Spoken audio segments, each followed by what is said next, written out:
ओम श्री साईराम. मी प्रियंका. आज आपण श्री साई सच्चरित्राचा अध्याय 25च्या दिव्य वाचनासाठी एकत्र आलेलो आहोत. हा अध्याय म्हणजे कथा नाही, तर साईबाबांच्या कृपेचा, करुणेचा आणि भक्तांवर असलेल्या अपरंपार प्रेमाचा अनुभव आहे. या पवित्र वाचनाला सुरुवात करताना मन पूर्ण शांत ठेवा. साईबाबांच्या चरणी आपली श्रद्धा अर्पण करा आणि विचार करा, आज बाबा माझ्यासाठी कोणता संदेश घेऊन येत आहे. या वाचनातून आपल्या जीवनाला नवी दिशा, मनाला समाधान आणि श्रद्धेला नवीन उंची मिळो, हीच बाबांच्या चरणी विनम्र प्रार्थना. चला तर मग श्री साई सच्चरित्र अध्याय 25 भावपूर्वक, श्रद्धापूर्वक ऐकूयात. ओम श्री साईराम. अध्याय 25 भक्त अभिष्ट संपादन. श्री गणेशाला नमस्कार असो, श्री सरस्वती देवीला नमस्कार असो, श्री गुरु महाराजांना नमस्कार असो, श्री कुलदेवतेला नमस्कार असो, श्री सीता व श्री रामचंद्र यांना नमस्कार असो, श्री सद्गुरु साईनाथांना नमस्कार असो. कृपेचे सागर साई महाराज साक्षात ईश्वरी अवतार आहेत. ते पूर्ण ब्रह्म असून महान योगेश्वर आहेत. त्यांना आमचा साष्टांग नमस्कार असो. हे संत ललामा, मंगलधामा, आत्मारामा साईनाथा, तुझा जय जयकार असो. हे भक्त विश्रामा, पूर्ण कामा साई समर्था, तुला नमस्कार असो. मागच्या अध्यायात साईबाबांच्या थट्टा मस्करीची ओळख व वर्णन झाले. हा भक्त भावन साई भक्तांना सदा आनंद देत असतो. तो दयेची परमूर्ती आहे. भक्त मात्र श्रद्धाळू व भावार्थी असून त्यांची भक्ती अनन्य असली पाहिजे. मग त्याला इच्छित वस्तूंची उणीव पडणार नाही. सद्गुरु म्हणजे मी स्वतःच आहे, असे श्रीकृष्णाने उद्धवाला भागवतात सांगितले आहे. यावर विश्वास ठेवण्यालाच अनन्य भक्ती म्हणतात. माझ्या मनात इच्छा झाली की श्री साईंचे चरित्र लिहावे आणि साईंनी त्यात अति आश्चर्यकारक व ऐकण्याजोग्या लीला लिहून मला निश्चिंत करावे. तसेच अधिकार नसताना व शास्त्रज्ञानाचे नैपुण्य नसताना मला पामराला स्फूर्ती दिली आणि आपल्या भक्तांच्या प्रबोधनासाठी माझ्या हाताने हा ग्रंथ लिहिला. दप्तर ठेवा अशी जेव्हा आज्ञा माझ्यासारख्या अज्ञानी माणसाला झाली, तेव्हाच माझी मंद बुद्धी, धैर्य व ज्ञान यांनी संपन्न झाली. तेव्हाच मला धीर आला की हा उत्तम गुणांनी युक्त साई आपल्या भक्ताच्या उद्धारासाठी आपल्या कथांचा संग्रह करून घेईल. असे नसते तर हा वाणीचा खेळ करण्याचे साहस मला झाले असते का? या चरित्ररूपी अमृताचा रस म्हणजे संतांच्या चरणाच्या प्रसादाचे पायस. हे श्री साईंचे चरित्र म्हणजे भक्तांसाठी साईंच्या कथारूपी अमृताची पानपोई आहे. त्यांनी ते यथेच्छ पिऊन साई कृपेने संसार रूपी वनव्याच्या तापाचे निवारण करून घ्यावे. हे चरित्र नव्हे, हा सोमकांत आहे. त्यातून साई कथेचे चंद्रामृत सतत पाझरत असते. तहानेने व्याकुळ झालेले चकोर रूपी भक्त ते मनसोक्त पिऊन तृप्त होत. आता प्रेमळ श्रोतेजन हो, कलियुगात उत्पन्न होणाऱ्या दुष्ट वासनांचा नाश करणाऱ्या साईंच्या पवित्र कथा संकोच केल्याशिवाय एकाग्र मन करून ऐका. साईबाबांवर जर का एकदा अनन्य श्रद्धा जडली तर त्या भक्तांचे सर्व अनर्थ दूर करून, सर्व कष्ट निवारून त्याला इच्छित गोष्ट प्राप्त करून देतात. याबद्दलची एक गोष्ट साईंची भक्त वत्सलता दर्शवते. ती जर श्रोत्यांनी आदरपूर्वक ऐकली तर त्यांच्या मनाला आनंद होईल. म्हणून श्रोत्यांनो, ही नाविन्यपूर्ण कथा जीव लावून ऐका, म्हणजे गुरु माऊली कशी दयेची मूर्तिवंत सागर आहे याचा अनुभव येईल. ही कथा जरी फार लहान असली तरी तिच्या तात्पर्यापासून मिळणाऱ्या शिकवणीमुळे फार चांगली आहे. एक क्षण लक्ष द्या, म्हणजे तुमची सर्व संकटे बाजूला सरतील. अहमदनगरचे दामोअण्णा नावाचे एक सुखवस्तू धनवंत कासार जातीचे भक्त साईच्या चरणी आसक्त होते. कासार म्हणजे काचेच्या बांगड्या बनवणाऱ्या व विकणारे. त्या श्रेष्ठ भक्तांची कथा ऐकून श्रोत्यांना आनंद होईल आणि साईबाबांची भक्तांचे रक्षण करण्याची तत्परता त्यांना प्रत्यक्ष दिसून येईल. दरवर्षीच्या रामनवमीच्या उत्सवाच्या वेळी 2 मोठी नवीन निशाणे शिर्डी गावात निर्मित निघतात. हे तेथील लोकांना माहित आहे. त्यातील एक नानासाहेब निवणकरांचे व दुसरे या दामोअण्णांचे असते. त्यांचे हे कित्येक वर्षाचे भक्तीचे व प्रेमाचे नेम अखंड चालू आहेत. दामोअण्णांना 2 स्त्रिया होत्या, परंतु संतती नव्हती. पुढे साईबाबांच्या आशीर्वादाने त्यांना पुत्ररत्न लाभले.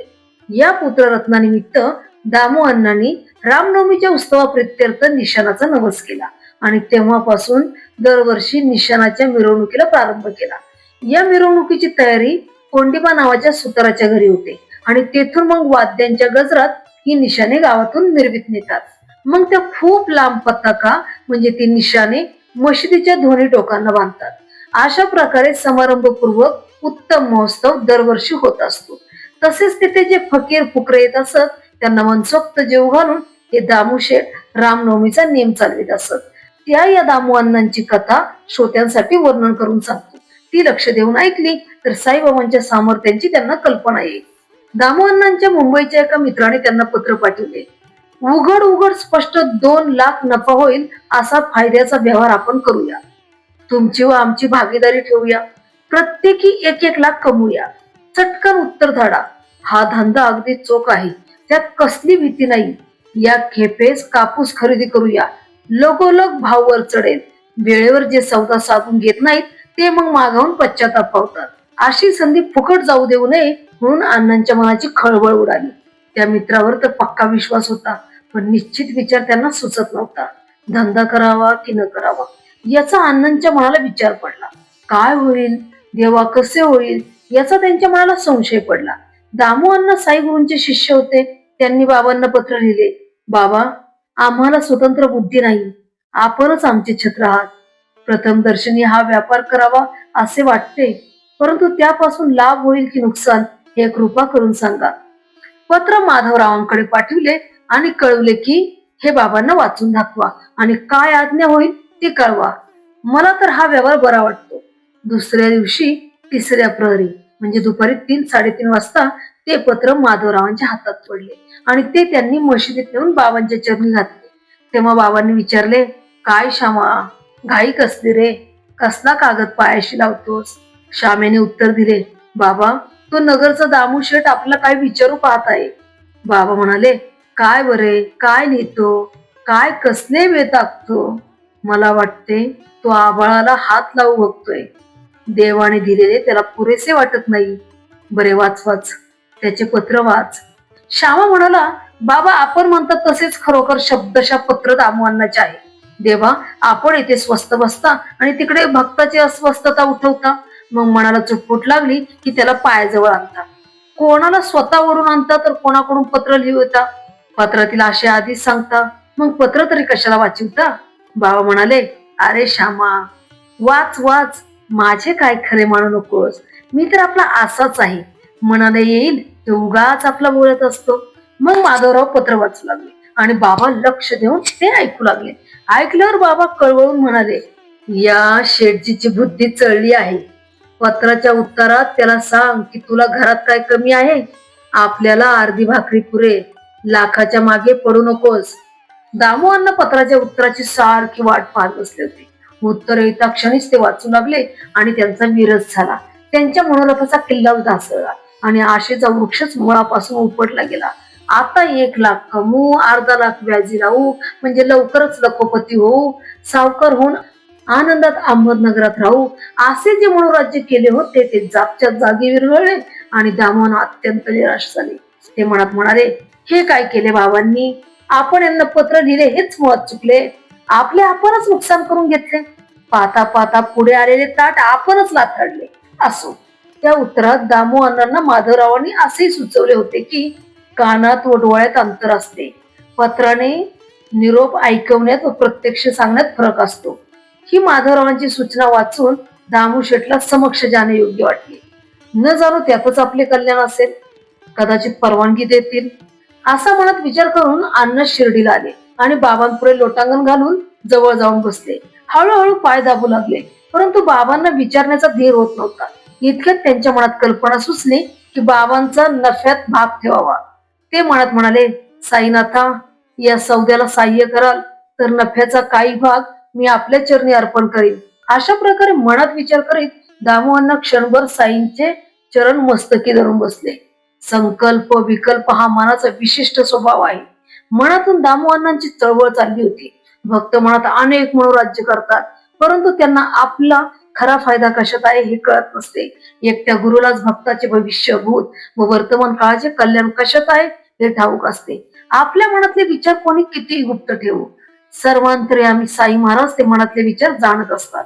जेव्हा कोणी आपल्या मनातला हेतू साईंच्या पायी प्रेमाने निवेदन करून पूर्ण विश्वासाने त्याबद्दलची योग्य कार्यवाही सांगण्याची विनंती करीत असतो, तेव्हा साईबाबा त्यांना योग्य तो मार्ग दाखवित असत. ते तर त्यांचे व्रत सर्व भक्तांना ठाऊकच होते. जो जो त्यांना अनन्यपणे शरण जात असे त्याची संकटे ते दूर करीत असत. गुरु हाच खरोखरीचा आईबाप आहे. अनेक जन्मींचा पालन करता व रक्षण करता आहे. तोच श्री विष्णू व शंकर आहे व ब्रह्माही आहे. सर्व करणारा व करिणारा तोच एक आहे. तान्या लेकराने गोडधोड खायला मागितले तर आई त्याला बाळकडू नावाचे लहान मुलांचे औषध पाजते. लेकराने हातपाय आपटले किंवा ते रडले तरी आईच्या प्रेमाचा निर्णय अगदी ठाम असतो. कारण औषधाच्या कडूपणाचा योग्य वेळी पुढे गुण येत असतो. परंतु त्या लेकराला त्या गुणाची काय कल्पना, कोणत्या गोष्टी लक्षात ठेवायच्या असतात त्या आईलाच ठाऊक असतात. अण्णांनी जरी भागीदारी ठेवली तरी बाबा काय त्यामुळे महत् पडतील? त्यांचे प्रेम भक्तांकडून काही प्राप्त करण्याची अपेक्षा नव्हते. आपल्या भक्तांच्या कल्याणासाठी ते सदा तत्पर असत. ज्यांना संपत्ती व सोने मातीसारखे होते त्यांना पाती किंवा भागीदारीच्या हिश्श्याची काय किंमत? केवळ दीन जनांच्या उद्धारासाठी हे संत जगात अवतार घेतात. यम नियम व शम दम यांनी युक्त दोष नसलेला व केवळ दुसऱ्यावर कृपा करण्यासाठीच ज्यांचे जगणे असते तोच संत होय. यम नियम शम दम यांनी युक्त माया मत्सराचे दोष नसलेला व केवळ दुसऱ्यावर कृपा करण्यासाठी ज्याचे जगणे असते तोच संत होय. दामू अण्णांची ही पाती म्हणजे ही भागीदारी त्यांच्या मनातल्या मनात गुप्त होती. परंतु तिच्याबद्दल बाबांनी उघड काय उत्तर दिले ते आदर वृत्तीने श्रोत्यांनी ऐकावे. जीव मात्राच्या मनातील इच्छा तसेच त्यांच्या वर्तमान भविष्य भूतकाळाच्या घटना हाताच्या तळव्यावरील आवळ्याप्रमाणे बाबांना संपूर्णपणे ठाऊक असत. आपल्या भक्तांची भविष्यातील परिस्थिती बाबा जाणत असल्याने ते त्यांना वेळेवर सावध कसे करीत असत याचे स्पष्ट वर्णन ऐकावे. आपण बुवा कशात नाही असे म्हणून आपल्याला हा व्यवहार बरा वाटत नाही अशी प्रेमाची सूचना बाबांनी दिली आणि दामू अण्णा मनात लाजले. बाबांचे हे शब्द ऐकून त्यांना खून पटली आणि मनाचा बेत सोडून ते खाली मन घालून स्वस्थ बसले. नंतर त्यांच्या मनात आणखी विचार आला की तांदूळ गहू इत्यादी धान्यांचा दुसरा काही व्यापार करावा. त्यावर बाबांचे उत्तर ऐका. रुपयाला 5 शेराच्या भावाने घेशील आणि 7 शेराच्या भावाने विकशील. बाबांचे हे बोल ऐकून अण्णा मनात खजील झाले. साईंच्या दृष्टीस न पडे असे कोठेही काहीही घडत नसते. खाली वर जिकडे तिकडे सर्वत्र त्यांना स्पष्ट दिसणारे असते. इकडे दामू अण्णांचा मित्र खोल विचारात पडला. काय करावे त्याला समजेना. अण्णांचे उत्तरही नव्हते. इतक्यात दामू शेठने त्याला पत्र लिहून घडलेला सर्व वृत्तांत कळविला. तो वाचून त्या मित्राला आश्चर्य वाटले. तो मनात म्हणाला, नशिबाचा फेरा किती विचित्र असतो. सौदा चालून आला होता, स्वतःच का विचार नाही केला. फकीराच्या नादी कशाला लागला आणि फुकट लाभ घालून बसला. देव देतो आणि कर्म नेते, होणाऱ्यासारखी बुद्धी होते. असा चोख व्यवहार जेथे होता तेथे हा फकीर मध्येच आडवा का यावा. काम धंदा सोडून जो वेड्यावानी दारोदार तुकडे मागून पोट भरतात तेच सांगून काय सांगतील. असो, दामू अण्णाच्या नशिबीच नव्हते म्हणून त्याला अशी बुद्धी झाली. आता आपण दुसरा कोणी भागीदार पाहावा. यद भावी न तद भावी, भावी चिन्ह तन्यता. आता आपण दुसरा कोणी भागीदार पाहावा. जे घडायचे नाही ते घडणारच नाही आणि जे घडणार असेल ते वेगळ्या तऱ्हेने घडणार नाही म्हणजे निश्चित घडेल. आता आपण दुसरा कोणी भागीदार पाहावा. अशा प्रकारे दामू अण्णा स्वस्त बसले आणि ज्यांचे कर्माचे फळ अंगावर पडणार होते ते त्या मित्राचे भागीदार झाले आणि ते संकटात पडले. ते सट्टा करायला गेले परंतु त्यांचा दिवस उलटा उगवला. त्यांना दुर्दैवाचा फटका बसला आणि तोटा झाला. जणू काय त्या फकीराच्या दांड्याचा मारच बसला. आपला दामू अण्णा किती नशिबाचा हो शहाणा. त्याचा साई खरोखरच अनमोल मोती आहे. केवढी त्याची भक्ताविषयी कळवळ. मित्र म्हणून दामू अण्णा माझ्या नादी लागला असता तर चांगलाच फसला असता. त्या फकीराच्या नादी लागून बिचारा वाचला. खरोखरीच केवढी त्याची श्रद्धा. त्याच्या वेडेपणाची मी केलेली थट्टा व माझ्या शहाणपणाची घमेंड व्यर्थ केली याचा मला अनुभव आला. त्या फकीराची मी उगीच निंदा केली. तसे न करता मीही त्याच्या नादी लागलो असतो तर मलाही त्याने वेळेवर जागे केले असते आणि ही फसवणूक झाली नसती. आता आणखीन एक गोष्ट सांगून दामू अण्णाच्या वृत्तांताला आवरूया. ही गोष्ट ऐकून श्रोत्यांच्या चित्ताला आनंद होईल आणि बाबांचे कौतुक वाटेल. एकदा पहा, असे घडले की गोव्याहून एक पार्सल आले. कोणीतरी मामलेदार राळे यांनी ते पाठवले होते. आंबे धाडले आणि बाबांच्या पायी अर्पण व्हावेत म्हणून माधवरावांच्या नावाने कोपरगावी स्वीकार होऊन शिर्डीला आले. मशिदीत बाबांसमोर उघडता त्यातून सुंदर आंबे निघाले. ते गोड सुवासाने दरवळणारे आंबे 300च्या वर भरले. बाबांनी ते पाहिले आणि माधवरावांजवळ दिले. माधवरावांनी त्यातून 4 आंबे कोळंब्यात टाकले. आणि बाकीचे बरोबर घेऊन गेले. आंबे कोळंब्यात पडताच बाबा तोंडाने काय म्हणाले पहा, हे आंबे दामू अण्णासाठी आहेत, तेथेच पडलेले राहू द्या. यानंतर 2 तासांनी दामू अण्णा पूजा साहित्य घेऊन मशिदीत आले. पूर्वी घडलेले काही त्यांना माहित नव्हते. बाबा मोठ्याने बोलू लागले, हे आंबे दाम्याचे आहेत, आपले नव्हेत. लोक ते खायला टपलेत, तरी ज्याचे आंबे त्यानेच खावे. कोणाची वस्तू आपण का बरे खावी? ज्याचे आंबे असतील त्यानेच ते खावे आणि खाऊन मरून जावे. बाबांना हा बाबांचा प्रसादच आहे, अशा भावनेने अण्णांनी त्यांचा सहजपणे स्वीकार केला. भलत्याच किंवा अशुभ अर्थाला भिवू नये हे अण्णांना ठाऊक होते. नंतर पूजा संपवून अण्णा गेले, पण पुन्हा येऊन विचारू लागले की ही फळे कोणाला देऊ कळत नाही, मोठ्या का धाकट्या पत्नीला देऊ? बाबा म्हणाले, धाकटीला दे, तिला 8 मुले होतील, 4 मुलगे व 4 मुली या आंब्याच्या खेळातून जन्माला येतील. पोटे पुत्र संतान नव्हते म्हणून खूप प्रयत्न करावा लागला. साधू संतांची सेवा करावी आणि त्यांची कृपा व आशीर्वाद मिळावेत म्हणून दामू अण्णांना साधू संतांचा नाद लागला होता. तसेच ग्रहांची अनुकूलता प्राप्त व्हावी म्हणून त्यांना ज्योतिषशास्त्राचा छंद जडला होता आणि स्वतःच ते ज्योतिषी झाले होते. नशिबात संततीच नाही हा ज्योतिषशास्त्राचा अखेरचा निर्णय होता हे अण्णा जाणून होते, म्हणून ते निराश होऊन बसले होते. परंतु साईबाबा प्रसन्न झाले आणि त्यांच्या तोंडचे हे आश्वासनयुक्त शब्द ऐकून त्यांना पुन्हा आशा उत्पन्न झाली. असो, पुढे काही काळाने बाबांची अक्षरे सुफल ठरली आणि संत प्रसाद रूपी आंब्याच्या मोहराला संतती रूपी फळांचा बहर आला. बाबा जसे बोलले तसेच घडले. दामू अण्णांचे आपले ज्योतिष खोटे ठरले, साईंचे बोल अमोघ ठरले आणि त्यांच्या वचनाप्रमाणे मुले झाली. असो, ही बाबांची वाणी ते देहधारी असतानाची होती, परंतु पुढे देह त्यागानंतर सुद्धा आपल्या या वाणीचा महिमा स्वतःच त्यांनी निश्चित करून ठेवलेला होता. मी जरी गतप्राण झालो तरीही माझे वाक्य प्रमाणच माना. माझे हाडे देखील माझ्या तुर्वतीमधून तुम्हाला आश्वासन देतील. मी काय, पण माझी तुर्वत सुद्धा तुमच्या बरोबर बोलत राहील. तिला जो अनन्यपणे शरण जाईल त्याच्या बरोबर ती डोलत सुद्धा राहील. मी डोळ्याआड होईन याची चिंता करू नका. माझे हाडे बोलताना व तुमच्याशी कान गोष्टी करताना तुम्ही ऐकाल. मात्र माझे स्मरण करा, अंतकरणात माझ्याबद्दल विश्वास ठेवा आणि निरीच्छपणे माझे भजन करा, म्हणजे आपले कल्याण साधलेले होईल. बाबांची ही वाक्य आठवून हेमाडपंत भारावून जातात आणि प्रार्थना करतात. हे भक्तांची इच्छा पुरवणाऱ्या कल्पवृक्ष असलेल्या सर्व शक्तिमान साई सद्गुरू, तुझ्याकडून नाना तऱ्हेने दयेची हीच याचना करतो की या हेमाडपंताला तुझ्या चरणाचा वियोग न घडो. हे भक्तजनावर करुणा करणाऱ्या गुरुवरा, आमच्या मदतीला धावून ये आणि आम्हाला पलीकडच्या काठावर नेऊन पोचव. या संसारात जराही विश्रांती लाभत नाही. जन्म मरणाच्या खेपा आता पुरे. मनाला वाटेल तसे वागणाऱ्या व संसारातील विषयांचाच विचार करीत असणाऱ्या आम्हाला या विषय भोगापासून परत फिरवा आणि आमची वृत्ती अंतर्मुख करा. या संसार सागरात आम्ही लाटाप्रमाणे सैरा वैरा वाहत चाललो आहोत. वेळीच हात देऊन या संसारातून सोडवा ना आम्हाला. इंद्रिय स्वच्छंदाने मोकाट सुटून अनितीने वागण्याकडे प्रवृत्त होत आहेत. या अनियंत्रितपणे वाहणाऱ्या नदीला बांध घाला आणि इंद्रिय समूहाला माघारी फिरवा. जोपर्यंत इंद्रिय अंतर्मुख होत नाहीत तोपर्यंत आत्मा समोर दिसत नसतो आणि जोपर्यंत आत्मा समोर दिसत नाही तोपर्यंत सर्वश्रेष्ठ शाश्वत सुख पोटले. जन्मच फुकट जाईल. कलत्र, पुत्र किंवा मित्र पंक्ती यापैकी कोणीही शेवटी कामाला येत नसतात. तूच एक अखेरचा सुख व मोक्ष देणारा सोबती आहेस. हे साई महाराज, कर्म व कर्म यांचे पाश सैल करून एक वेळ आम्हाला दुःखा वेगळे करा. आपल्या कृपेच्या बळाने या दीनदुबळ्यांचा उद्धार करा. हे अत्यंत पवित्र अशा साईराया, आपल्या कृपेच्या सामर्थ्याने वादावादी सारख्या वाईट प्रवृत्तीचा मुळासकट नाश करा आणि आमच्या जिभेला आपल्या नामाचा चाळा लागू द्या. मनाला असे प्रेम द्या की ज्यामुळे संकल्प विकल्प मनात येणारच नाही. शरीर व घरदार यांचे भानच राहणार नाही आणि माझा मीपणा पळून जाईल असे करा. फक्त तुझे नामस्मरण घडावे, इतर कसली आठवण न व्हावी आणि मनाला चंचलतेचा स्पर्शही न हो. तू आम्हाला पोटाशी धरलेस तर आमची अज्ञानाची अंधारी रात्र मावळेल आणि तुझ्या प्रकाशात सुखाने नांदू. मग आम्हाला कसलीही कमतरता असेल का?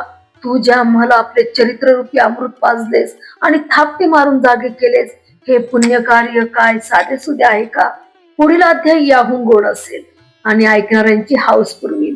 त्यांची साईचरणी आवड वाढेल आणि श्रद्धा चांगली बळकट होईल.